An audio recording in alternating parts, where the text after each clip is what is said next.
बिस्मिल्लाहिर्रहमानिर्रहीम।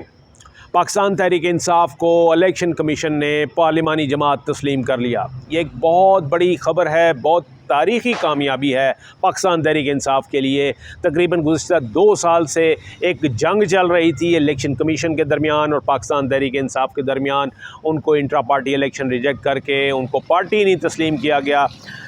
Election commission की वजह से ये हुआ था कि जो पाकिस्तान तहरीक इंसाफ है ये अपना नाम नहीं इस्तेमाल कर सकी, अपना झंडा नहीं इस्तेमाल कर सकी, ये अपना सिंबल नहीं इस्तेमाल कर सकती, बल्ले का निशान इनको नहीं मिला। ये आज़ाद इनके उम्मीदवार जो थे उनको बैंगन और टिंडे और लौकी और इस तरह के निशानात जो थे वो दिए गए थे। इसके बावजूद ये लोग जीत कर आ गए थे। जब ये जीत कर आ गए तो उसके बाद भी ये हुआ कि इलेक्शन कमीशन ने कहा कि हम आपको तहरीक इंसाफ में नहीं जाने देंगे, आप किसी दूसरी जमात में चले जाएँ। वो चले गए सुन्नी इत्तेहाद कौंसिल में। तो सुन्नी इत्तेहाद कौंसिल में जब चले गए वहाँ पर एक तकनीकी बुनियाद पर इलेक्शन कमीशन ने कह दिया कि नहीं जी, आपको जो है वो सुन्नी इत्तेहाद कौंसिल को ठीक है मान लेते हैं, लेकिन नशस्तें नहीं मिल सकती, क्योंकि इन्होंने जो सुन्नी इत्तेहाद कौंसिल के अपने सरबराह हैं वो ख़ुद ही सुन्नी इत्तेहाद कौंसिल के टिकट पर नहीं आए, वो आज़ाद आए हैं, इसलिए आप सब भी आज़ाद शुमार होंगे।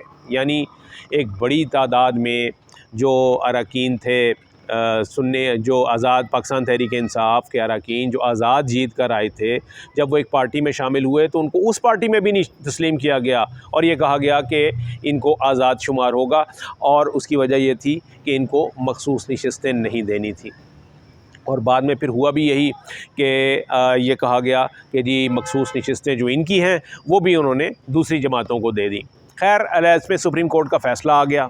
सुप्रीम कोर्ट का फ़ैसला आया और वो ऐसा फ़ैसला कि जिसके ऊपर यानी कि अभी तक मुखालफिन को ये इस बात की मिर्चें हैं कि लग रही हैं कि जी वो उन्होंने तो ये वाला रिलीफ मांगा ही नहीं था, पाकिस्तान तहरीक इंसाफ का तो कोई ज़िक्र ही नहीं था, उनको रिलीफ कैसे मिल गया। अरे भाई, जब आपने कानून के तहत और आइन को पामाल करके जब उनके साथ ज़्यादतियाँ की थी तो ज़ाहिर है फिर जब वो इंसाफ का तकाजा तो यह है ना कि उन ज़्यादतियों का मदावा होना चाहिए था। इसीलिए सुप्रीम कोर्ट ने यह कहा था कि जितने भी पाकिस्तान तहरीक इंसाफ है वो एक सियासी जमात है, उसको पार्लिमानी जमात तस्लीम किया जाए और उसके जो इस वक्त सुन्नी इत्तेहाद कौंसिल के अरकान हैं वो दोबारा एफिडेविट दें इलेक्शन कमीशन में और इलेक्शन कमीशन को ये बताएं कि जी वो पाकिस्तान तहरीक इंसाफ में शामिल होना चाहते हैं।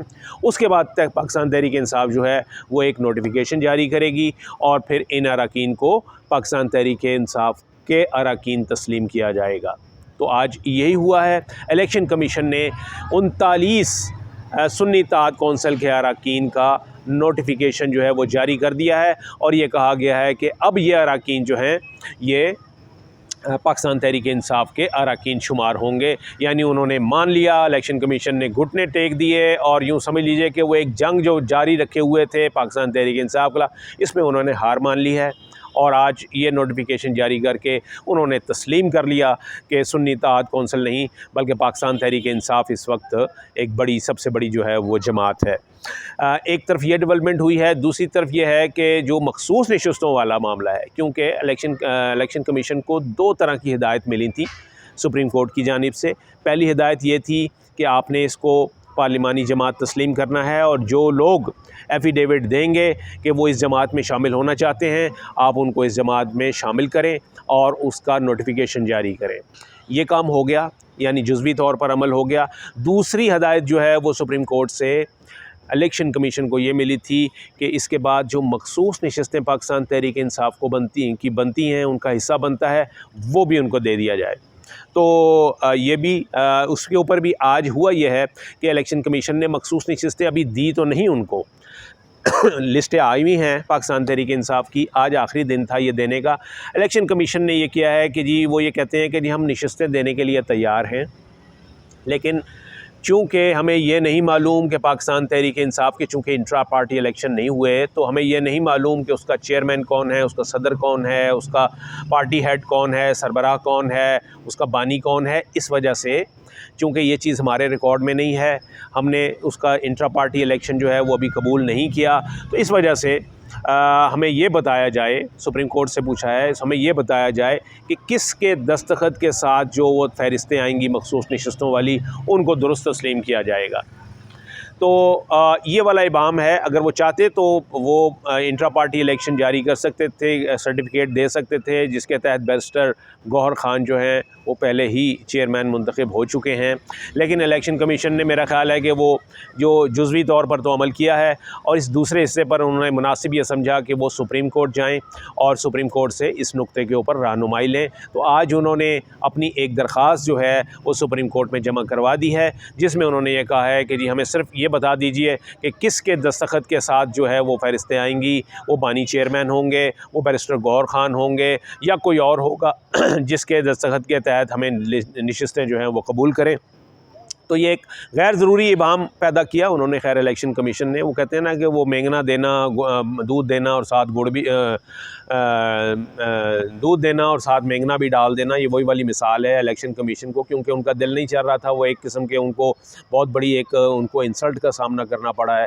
एक पूरी एक जंग जो है वो उन्होंने इलेक्शन से पहले से लेके इलेक्शन के दौरान और इलेक्शन के बाद भी इलेक्शन कमीशन एक फ़रीक बना रहा है, ये बात ध्यान में रखिएगा, एक फ़रीक बना रहा है। और इलेक्शन कमीशन की वजह से ये जितनी मुल्क की सियासत में जो कुछ हुआ, पीटीआई को जिस तरीके से दीवार के साथ लगाया गया, पीटीआई को जिस तरीके से सिंबल उनसे छीने गए, उनके उम्मीदवारों से उनका जो बुनियादी हक़ है इलेक्शन लड़ने का, सियासत करने का, वो छीना गया।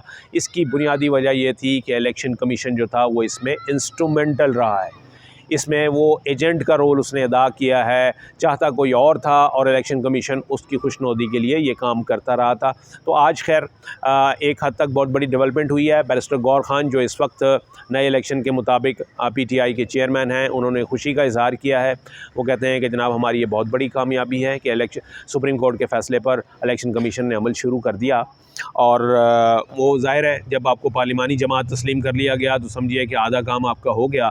बाकी आधा जो है, जब पार्लिमानी जमात तस्लीम कर लिया है तो फिर ये भी पता चल जाएगा, चाहे वो सुप्रीम कोर्ट ही बता देगी कि किसके दस्तखत जो हैं वो होंगे, शुमार होंगे। और अब ये चीज़ जो है, ये वाला नुक्ता जो है इस वक्त सुप्रीम कोर्ट में है, और सुप्रीम कोर्ट से ये पूछा गया है कि जनाब हमें सिर्फ इस बात पे बता दीजिए, क्योंकि हमने तो उनका जो पार्टी इलेक्शन है वो नहीं माना था, तो हमारे कागज़ों में इस वक्त कोई जो है वो पीटीआई का सरबराह नहीं है, कोई चेयरमैन नहीं है, कोई सदर नहीं है, कोई कायद नहीं है, कोई रहनुमा नहीं है। इसलिए हमें बताया जाए कि वो लिस्टें जो मखसूस नशिस्तों की आएंगी वो किसके दस्तखत वाली हमारे पास होनी चाहिए।